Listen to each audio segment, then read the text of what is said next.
Bienvenidos a En la Mesa con Julio González, el podcast donde hablamos acerca de liderazgo, gerencia y equipos de alto desempeño. Hoy me acompaña Borja Clet, un gran amigo de la vida de hace ya varios años, casi 4 años, que conozco a Borja y que tuve el privilegio de trabajar muy de cerca con él y con su equipo. Borja es el director general para Latinoamérica de una gran empresa europea que se llama Henkel y específicamente del área de Henkel Consumer Brands. Borja, bienvenido al podcast.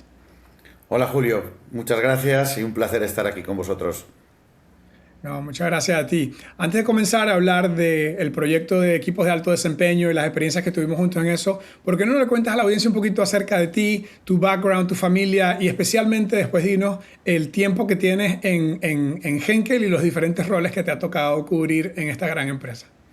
Perfecto. Bueno, mira, como comentas, mi nombre es Borja Clet, soy nacido en España bueno, estoy casado, felizmente casado, tenemos 3 hijos, Pepe 20 años, Marta 18 años, Borja 14 años, y yo diría que somos una familia muy unida, pero también, digamos, muy diversa en el sentido que hemos tenido la oportunidad de forma paralela a mi vida profesional, hemos ido creciendo la vida personal, o dicho de otra forma, quizás más preciso, nuestra vida personal ha driveado mi vida profesional, ¿no?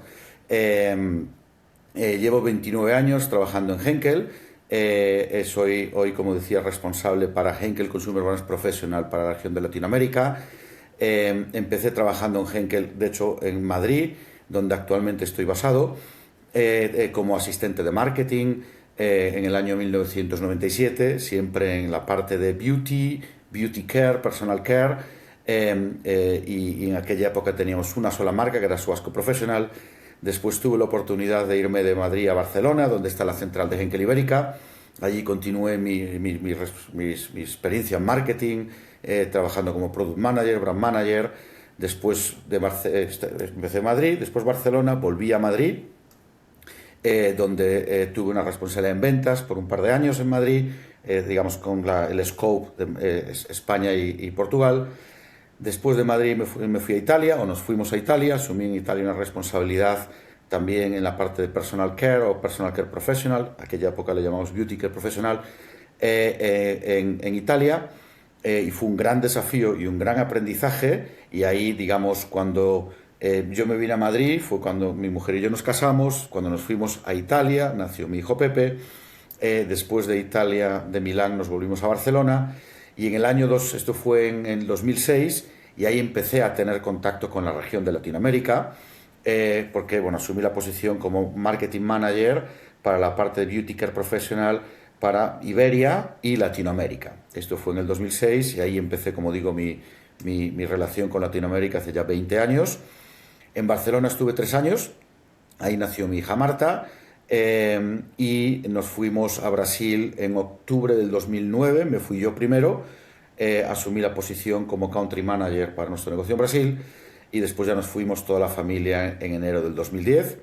En el 2011 nació mi hijo Borja, y estuvimos en Brasil. Teóricamente yo iba por 2 años y al final nos quedamos 7 años en Brasil, un país maravilloso, un país tremendamente recomendable, y bueno, que es como un continente, ¿no? Muy diverso, muy divertido, Sí, otro mundo. y un desafío también, ¿no? Y ahí, digamos, fui como responsable del país, después asumí los países de Latin South, que llamamos en su momento, además de Brasil, Argentina, Chile, Uruguay, Paraguay y Bolivia, y al final de ya mi etapa en Brasil, asumí la responsabilidad de Latinoamérica para la división de Beauty Care Professional.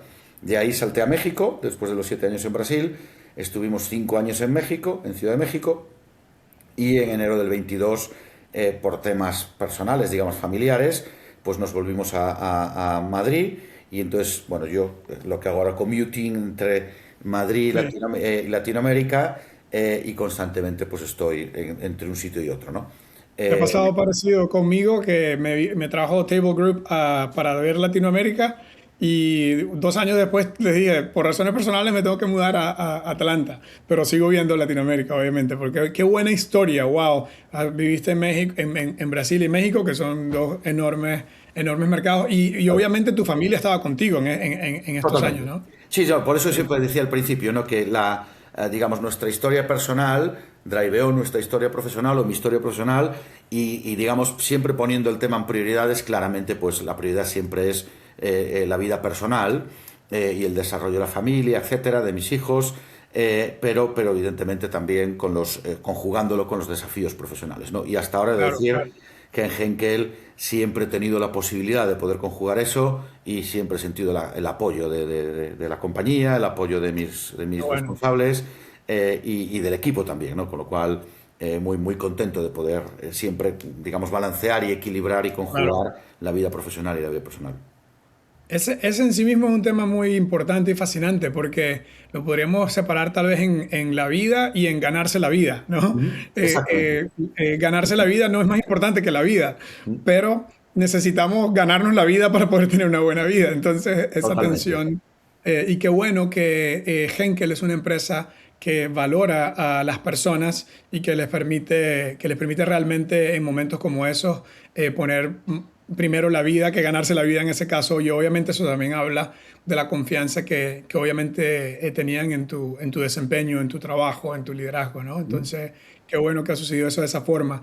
Mira, y otra vez estaba pensando también, otra cosa que estaba pensando era, pasaste todos los roles, ¿no? De que ahora la gente que te reporta a ti, no es que te pueden meter, dicen en algunos lados de Latinoamérica, no te pueden meter gato por liebre, no sé si eso viene de España, ese dicho, ¿no? Pero Bueno, porque aquí tú se dice también. sí, entonces, porque tú trabajaste estuve viendo account manager, ¿verdad? Marketing, o sea, pasaste por todos los roles. ¿Mm? Entonces, y te iba a preguntar, ¿fue tu primer trabajo, Henkel, o qué hiciste antes de Henkel?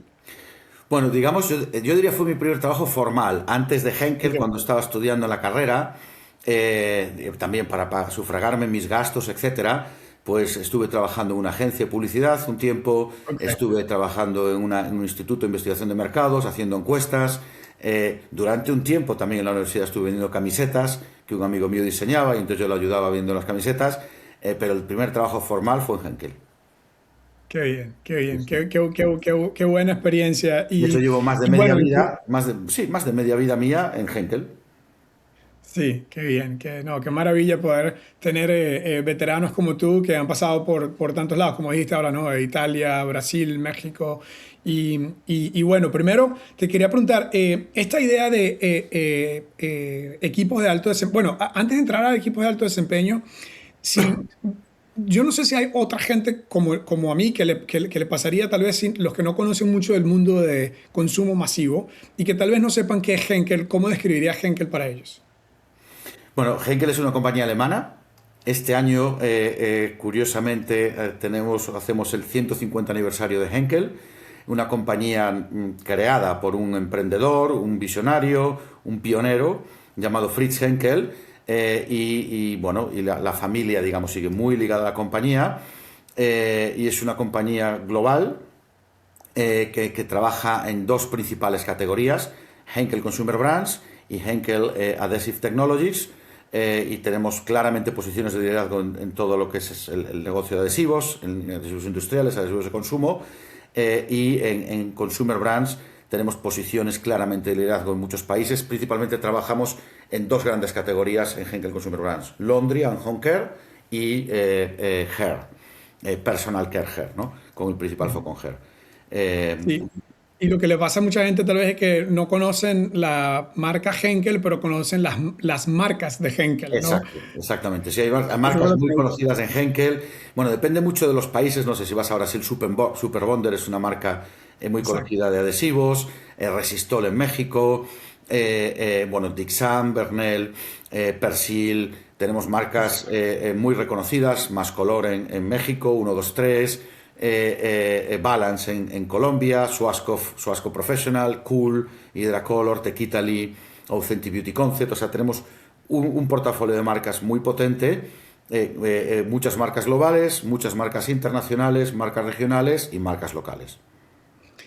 Buenísimo, ¿no? Y es una empresa de productos increíbles y al mismo tiempo me gustó mucho lo que dijiste que la visión inicial fue una visión de un emprendedor, luego se convirtió en un negocio de familia Ujú. y yo creo que esa, a pesar de que hoy es una marca global con creo que más de 20.000 empleados, ¿no? En el No, mundo. no, cerca de 50.000 empleados somos. Imagínate, sí, yo en algún momento leí que había más de 20.000 empleados, pero estoy seguro que es información vieja, 50.000 empleados. Ah, tal vez fue porque estoy viendo en el lado de consumer brands, tal Puede vez por ser, eso vi, pero puede bueno, ser. puede ser por eso. Pero bueno, el punto es que una empresa global, líder en productos, pero que al mismo tiempo ha trabajado para no perder ese espíritu de un emprendedor y de un negocio de familia. Ujú, Steve Jobs decía, Apple es el startup más grande del mundo. ujú.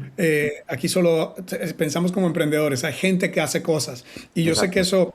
eso es a veces más fácil decirlo que hacerlo, ¿no? El crecimiento crea complejidad y la complejidad es el primer enemigo del crecimiento, pero yo mismo he estado ahí como testigo de que Henkel ha luchado para mantener ese espíritu de emprendedor y ese espíritu de un negocio, de pensar como un negocio pequeño a pesar que es un negocio muy grande. Ahora, eso, de ahí nació el proyecto de equipos de alto desempeño. Cuéntanos un poco de repente un Henkel dice un día, esta cosa de 5 disfunciones de un equipo, esto lo tenemos que ver en todos lados de nuestra empresa. Cuéntanos un Ujú. poco de eso. Mira, dentro de la evolución que tuvo Henkel, hace, o sea, unos 5 años atrás, hasta septiembre del 2022, teníamos tres grandes divisiones. Era Laundry and Home Care por un lado, Beauty Care por otro y adhesivos por otro, Adhesive Technologies por otro lado. A finales del 2022 se decidió generar este Business Unit de Henkel Consumer Brands y ahí se juntaron Laundry and Home Care y Beauty Care. A partir de ahí, digamos, se generó pues una nueva división, una nueva estrategia dentro de esa división, un nuevo concepto de trabajo y juntando, digamos, dos equipos que trabajaban separados, al juntar eso también una nueva cultura. Entonces tenemos la cultura, digamos, de Henkel como compañía. Y dentro de esa cultura de Henkel compañía, ligada, se generó la cultura o la estrategia y el flywheel de Henkel Consumer Brands. Y en el centro de ese flywheel, lo que dijimos es, vamos a focalizar un high performing team, vamos a lanzar un programa global de la mano de Table Group para generar esta transformación cultural. De hecho, si me permites, yo aquí tengo dos ejemplares, que uno tú lo acabas de nombrar, y otro que también hace finales del año pasado tuvimos una Global Conference y también hablamos de Ideal Team Player. Entonces, digamos, esto se convirtió en la piedra fundamental para cambiar la cultura o para generar una nueva cultura de dos equipos separados a un equipo solo. Y bueno, yo creo que ha sido y sigue siendo totalmente transformacional para nosotros en la forma en cómo trabajamos, en cómo interactuamos cara a clientes, cómo interactuamos entre nosotros, con nuestros stakeholders dentro de la compañía y como te digo, bueno, pues es una clara piedra de transformación cultural para todos nosotros. Ujú. Y tú sabes que Peter Drucker creo que fue el primero que dijo, y ya mucha gente ha repetido, que la cultura se come la estrategia en el desayuno. Y sin embargo, es muy impresionante la cantidad de CEOs, de líderes, de directores o VPs que aunque saben eso y aunque incluso le dan lip service, ¿verdad? Hablan de eso, no se enfocan en la cultura, sino que se enfocan en solamente los resultados, los resultados, los resultados y la estrategia para lograr el resultado, lo cual obviamente es muy importante en nuestro modelo, la palabra resultados y acompañado por resultados colectivos, ¿no? Los resultados que logramos todos, no los hilos, sino el equipo, está en el tope de la pirámide. Pero nosotros decimos que el proceso de abajo hacia arriba es muy importante, ¿no? Para llegar ahí. La mayoría de los CEOs, aunque dicen la cultura se desayuna, la estrategia, se come la estrategia en el desayuno, se regresan a trabajar en temas más de estrategia y de resultados. ¿Por qué crees que es eso? Y por cierto, antes de que me respondas, Henkel decidió no solamente hablar de eso, sino hacerlo, ¿no? Y por eso invirtieron en un proyecto un montón de dinero y un montón de estrategias y un montón de enfoque a que esto se convirtiera en cultura. ¿Por qué Eh, crees que cuesta eso a los líderes? Es un hecho que hemos invertido mucho y seguimos invirtiendo y porque creemos que realmente es el motor del cambio y el motor para alcanzar esos resultados, ¿no? Claramente al final del día toda compañía tiene un objetivo que es alcanzar unos resultados, tener una sostenibilidad financiera, contribuir al medio ambiente, etcétera, etcétera, y el resultado tiene que ser, digamos, la parte final o la consecuencia de una cadena detrás, ¿no? Y muchas veces lo que queremos ver es solo pues esa parte final, pero en mi opinión, para llegar a esos resultados tiene que haber antes pues generar primero un equipo, yo diría. Y una vez que tenemos un equipo, después buscar un equipo de alto desempeño, ¿no? Porque cuanto más, y lo vemos también en el deporte, ¿no? Hay estrellas individuales en equipos, pero al final lo que hace realmente la diferencia es la conjunción de un todo, ¿no? Y por eso creo que ese trabajo en conjunto, con un equipo en la cual los players confían, los jugadores confían entre ellos, o sea, hay una base de confianza, se puede hablar de las cosas, hay claridad de dónde estamos, hacia dónde queremos ir, hay reglas de juego, quiero decir, hay una interacción definida. Yo recuerdo, bueno, de hecho contigo, al principio en todo este viaje, en este journey que nos metimos en cultura, en transformar la cultura, cuando hablábamos de las dinámicas de reuniones que tenemos que tener, cómo interactuamos entre nosotros, qué esperamos de cada una de ellas, etcétera. Bueno, es una reinvención de nosotros mismos, pero basado en una plataforma de confianza, y después eso lo que nos va a dar son los resultados. Si seguimos esa plataforma y seguimos trabajando desde la base hacia arriba, ¿no? Buscar confrontación sana, conflicto saludable, todo este tipo de cosas. Incluso en nuestro propio vocabulario hemos cambiado el vocabulario para buscar ese camino y esa transformación, ¿no? Y he de decirte que ha sido un desafío también, para mí primero, porque bueno, te tienes que reinventar como líder, te tienes que reinventar como team player, y muestras esa vulnerabilidad. Yo recuerdo la primera vez que hicimos los ejercicios de vulnerabilidad, que bueno, no estás habituado a ello, y bueno, te enseña muchas cosas, ¿no? Y te enseña muchas cosas de ti mismo y de tus pares, ¿no? Pero eso hace que la base de confianza sea mucho mayor, y eso después al final repercute en unos resultados de mayor éxito, ¿no?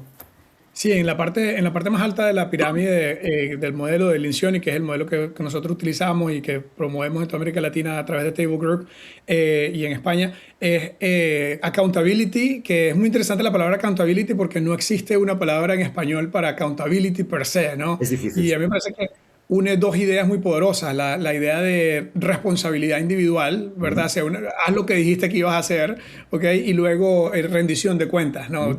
Chequea con tu equipo y dile cómo vas y dile qué te falta, dile qué necesitas, en lugar de que te hagas un compromiso, que esto lo vemos mucho en el mundo de trabajo, la gente hace un compromiso que luego no lo cumple y luego no comunica lo que está pasando, y cuando lo confrontan inventa un cuento o una historia. Entonces el accountability es todo un tema, pero es la conducta 4 en la pirámide, y la última es la del resultado. Estaba hablando con un gerente general que un amigo me conectó con él y era como una primera llamada de curiosidad, y yo le dije, ¿cuáles son las dificultades que estás viendo en tu equipo?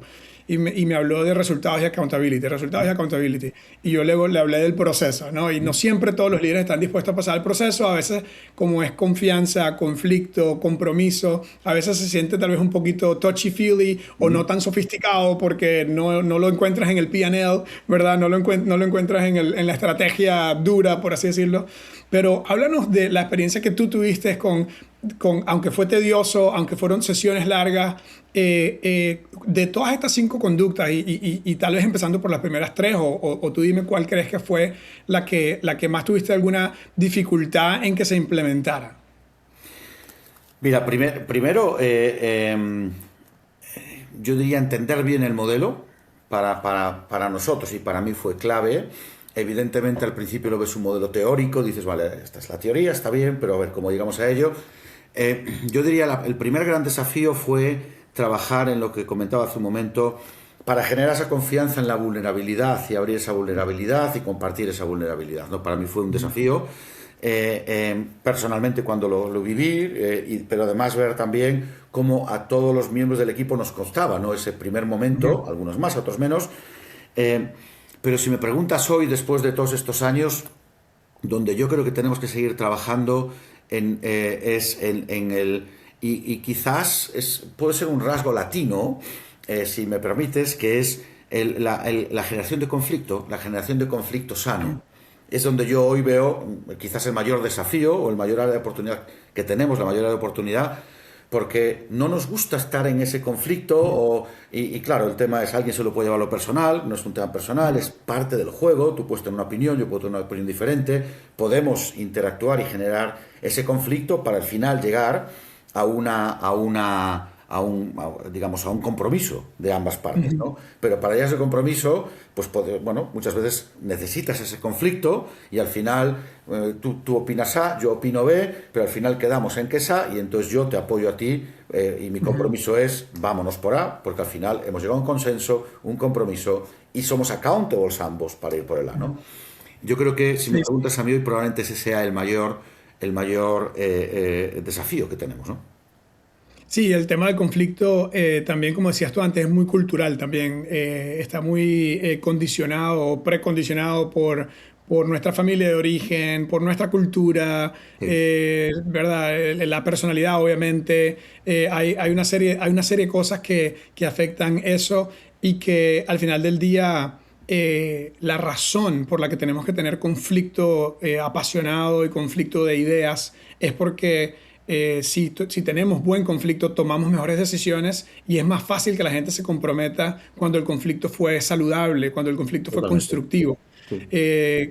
Cody Thompson es el COO de Table Group y él dice 3 segundos de conflicto tóxico es demasiado, 30 minutos de conflicto constructivo tal vez no es suficiente. ¿Mm? Y siempre repito esa frase porque todos hemos estado en algún momento donde el conflicto se puso un poco tóxico, ¿no? O sea, porque fue pasado de mano o porque fue pasivo-agresivo, ¿verdad? Y eso obviamente nadie lo disfruta, pero también qué bueno es cuando un equipo pelea con las ideas y sale unificado de la sala de juntas, ¿verdad? A Totalmente, ejecutar lo totalmente. que es mejor para el equipo. Exactamente. Eso Y está. eso realmente es el bonding yendo al mundo nuestro de adhesivos, es el pegamento, la cola que nos sella para tener un propósito común, ¿no?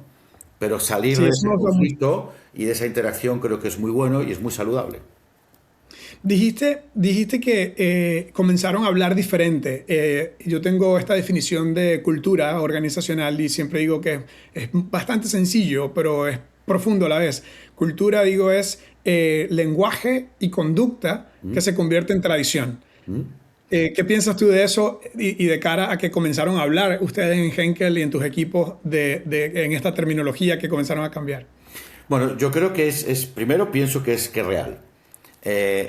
Porque al final del día dicen aquí un dicho que dicen el hábito hacia el monje, ¿no? Y al final vas agarrando ese hábito y poco a poco lo vas haciendo como parte tuyo, ¿no? Y no sé, expresiones como armonía artificial, este tipo de cosas que, bueno, habitualmente no las utilizas, pero claro, cuando las haces parte de tu dinámica y digamos, cuando las internalizas, eh, eh, no solo tú, sino tú y la interacción con el equipo, bueno, se hacen parte de tu día a día, ¿no? Y todos con un mismo entendimiento. Yo creo que es muy positivo porque al final, para hacer una transformación cultural, el lenguaje también es relevante. Entonces, el que todos hablemos el mismo idioma y todos entendamos lo mismo cuando lo queremos decir, digamos, emisor-receptor, ¿no? Igual que el recibe el mensaje entiende lo mismo, facilita más digamos, la productividad, la eficiencia de las interacciones y al final otra vez, yendo a un equipo de alto desempeño, te ayuda a seguir construyendo ese equipo de alto desempeño, ¿no? Sí, totalmente. Y como decías tú ahora, yo pienso que, o más bien te pregunto, ¿tú crees que sí afectó la cultura, esos cambios culturales afectaron positivamente los resultados y cómo las personas están haciendo su trabajo y dando los resultados que se esperan? ¿Qué dirías tú de eso? Bueno, absolutamente. Yo creo que si me preguntas cómo lo podría cuantificar, no lo sé. No sé cómo lo podríamos cuantificar con KPIs, digamos exactamente, pero sí tengo claro que si yo veo el desempeño nuestro y el desarrollo que estamos teniendo en el negocio en los últimos años y con el equipo y veo además el entorno, digamos, cómo se va desarrollando, claramente yo creo que nos ha hecho ha sido una plataforma y es una plataforma en la cual nos hace trabajar en una base mucho más sólida y la eficiencia del trabajo entre nosotros y la interacción, al final se ven los resultados, ¿no? Entonces, estoy Sí, convencido que es así. justo esa tema de medición es lo que lleva a muchos líderes a ser un poco escépticos a todo este tema, ¿no? Porque tú puedes medir muy bien las ventas y puedes medir muy bien el EBITDA y puedes medir muy bien el profit, todo un montón de cosas, pero ¿cómo mides tú si la cultura está cambiando o no? Nosotros le llamamos a esto, se convierten en estructuras invisibles, pero que al final del día si te das cuenta si está funcionando o no, si quieres estar ahí o no, ¿verdad? Totalmente. En el equipo, si tienes respeto profesional por las personas o no. Entonces, eso es un punto muy interesante. Ahora voy a cambiar un poquito a shift gears un poco de Henkel, hablar, a aprovechar tu experiencia como español y con gran experiencia en Latinoamérica para preguntarte. Porque Table Group está apenas empezando en el mundo de habla hispana, ¿no? Entonces tenemos ya 3, 4 años en Latinoamérica, pero estamos empezando a trabajar mucho, gracias a Henkel, estamos empezando a trabajar mucho con clientes en España. Justo hicimos unas sesiones con Henkel Ibérica hace un par de años y hemos tenido algunos otros clientes allá. Kellogg, usualmente empresas norteamericanas que nos traen para hacer ese tipo de trabajo. Pero ¿qué dirías tú de estos asuntos de cultura y transformación en España versus Latinoamérica? ¿Crees que es algo que es un punto de dolor? ¿Crees que es algo que es necesario? ¿Y crees que funcionaría? Bueno, yo en mi opinión creo que debería funcionar adaptando la cultura de cada lugar en todo el mundo, en todos los sitios. Al final del día, la cultura, y es uno de los, para mí también de los aprendizajes, esto es como una especie de viaje, ¿no? Tú te embarcas en este viaje y es una constante evolución y evidentemente en España yo creo que debería también funcionar o tendría éxito seguro porque al final aquí hay empresas muy grandes, sí, empresas multinacionales, digamos españolas que salen hacia otros países o otras compañías que vienen hacia aquí, como es el caso de Henkel, por ejemplo, nombradas ahora Henkel Ibérica, pero empresas también locales de aquí que trabajan y operan en España que al final del día tienen pues unas organizaciones, tienen una cultura, pero también, bueno, me imagino que la mayoría de ellas están buscando tener éxito en sus resultados. Y decíamos antes, la cultura al final tiene impacto en los resultados, seguro. Y creo bueno, los principios serían perfectamente válidos. Haciendo una salvedad cuando hablamos de Latinoamérica, bueno, España al final es un país único, específico, digamos, y Latinoamérica tiene muchos países únicos y específicos. Incluso dentro de Latinoamérica, y creo que esto lo hemos experimentado, la propuesta se adapta a la cultura también de cada equipo, de cada país. Porque, no sé, la Totalmente. cultura de Brasil es totalmente diferente a la cultura de México, la forma de interactuar, la forma en cómo se interrelacionan o interactúan las personas. Entonces, bueno, creo que esto también, y España, digamos, dentro de ese mundo latino, es un país más dentro de ese mundo latino, ¿no? Y yo creo que adaptado a la cultura de aquí, sí debería funcionar. Sí, y tienes un punto muy importante, ¿no? Que va más allá del idioma, ¿verdad? Porque Totalmente. no solo Brasil es diferente con México, México es diferente a Colombia y a Argentina, Exactamente. Y en Centroamérica los países son muy diferentes a México y a Sudamérica, entonces es algo muy importante. Yo siempre digo, Borja, y me gustaría escuchar tu reflexión final acerca de esto, que pasamos tanto tiempo en el trabajo, ¿verdad? Y sobre todo las personas que tenemos empuje, que queremos que no estamos en el trabajo solo para llegar hasta la línea del deber, sino los que estamos comprometidos con que el trabajo conecte con nuestro propósito, con que el trabajo conecte con hacer el entorno mejor, a nuestra familia, a nuestro mundo.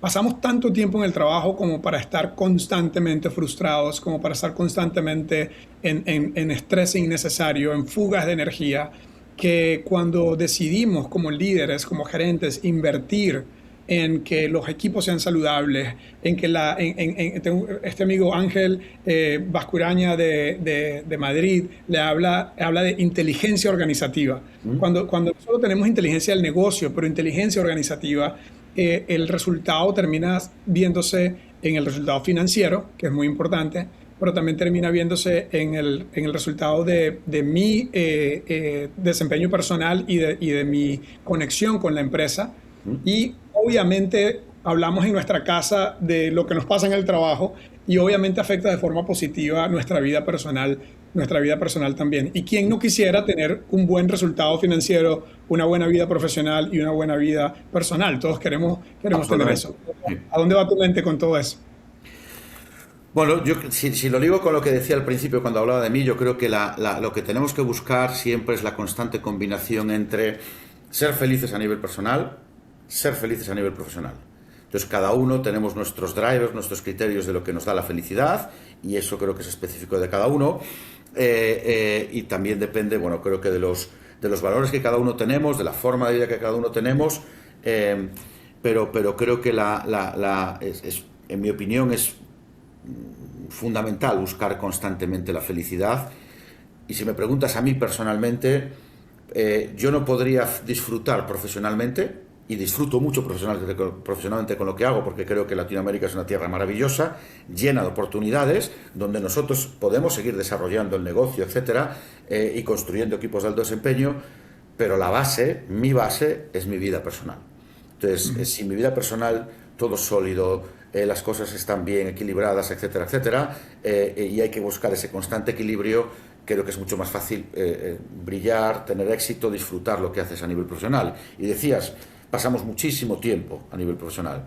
Entonces, siempre mi recomendación y mi reflexión es todo el tiempo que destinamos a nuestra vida profesional, que es mucho, disfrutémoslo. O sea, ¿para qué estar sufriendo constantemente? Si tu vida profesional es un sufrimiento constante, quizás tienes que buscar otra solución, otra alternativa. Ujú, Porque, ujú. bueno, es un desequilibrio constante y una frustración constante. Evidentemente dentro de las posibilidades de cada uno, oye, de cada una, pero creo que hay que buscar constantemente ese equilibrio, partiendo de una base que tiene que ser en la de cada uno, ¿no? Pero sí buscar esa felicidad a mí me parece Sí, fundamental. y creo que se convierte, creo que es un muy buen consejo, ¿no? Que se convierte en tu definición de felicidad personal y tu base personal, tu familia, lo que sea que en los valores que cada persona tenga, se convierte en esa brújula, ¿no? Para poder Totalmente. brillar en lo demás.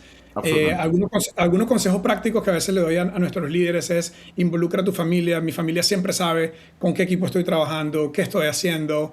No es como que, bueno, mi papá es consultor y no sé, se la pasa viajando. No, mis hijos saben que estoy ayudando a las empresas a funcionar mejor, saben los asuntos culturales, saben cuando algo va bien, cuando algo va mal. Y entonces, en cierta forma, ese tipo de cosas ayuda. Yo sé que ese es un valor para ti. Hemos hablado mucho de los hijos, de la familia, y creo que eso obviamente es lo más importante y que no debería entrar en conflicto con que también disfrutemos en el trabajo y que tengamos el mejor output. ¿Qué consejo le darías a algún gerente que esté considerando en España o en Latinoamérica embarcarse en este journey o iniciar este journey de transformar la cultura de su organización? Bueno, primero que lo tengan claro y que sea un convencimiento para meterse en este viaje. Segundo, una vez que están convencidos, que realmente convencidos de que lo quieren hacer y a dónde quieren llegar.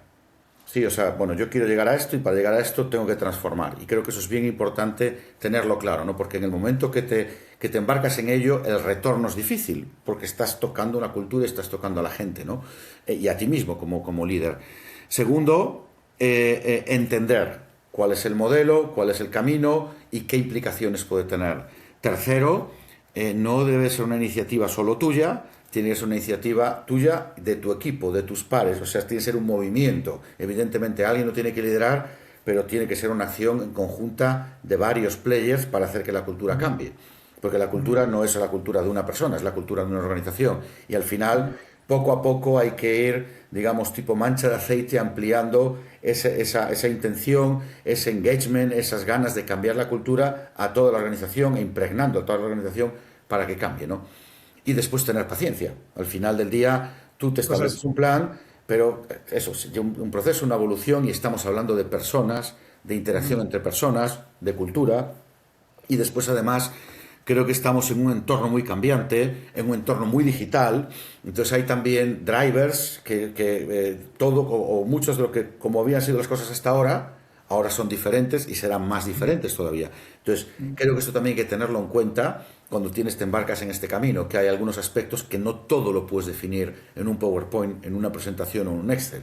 Hay que también dejarse llevar por cómo van los acontecimientos, ¿no? Y también tener la flexibilidad para ir adaptándote a lo largo del camino, porque además, si nos pasa a todos, ¿no? Tú empiezas, tú lo decías, hace 4 o 5 años empezamos, y si ves el equipo que estábamos en esa época y hoy, hay team players que pues están, no sé, algunos han ido a Alemania, a otros países, etcétera, en otras posiciones, pero lo que no puede parar es ese movimiento, digamos, ese germen, esa célula que se genera, hay que ir constantemente moviéndola y haciendo que ese movimiento es un movimiento de todos, independiente de la persona.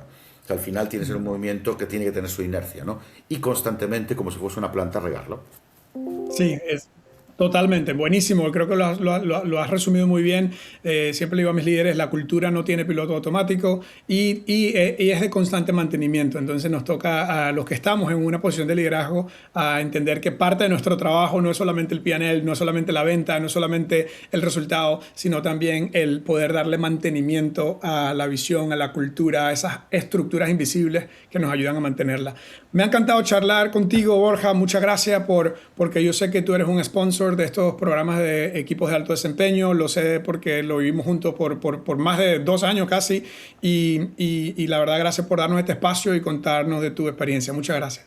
Muchas gracias a ti, Julio. Muchas gracias por la invitación y un placer haber estado aquí con vosotros.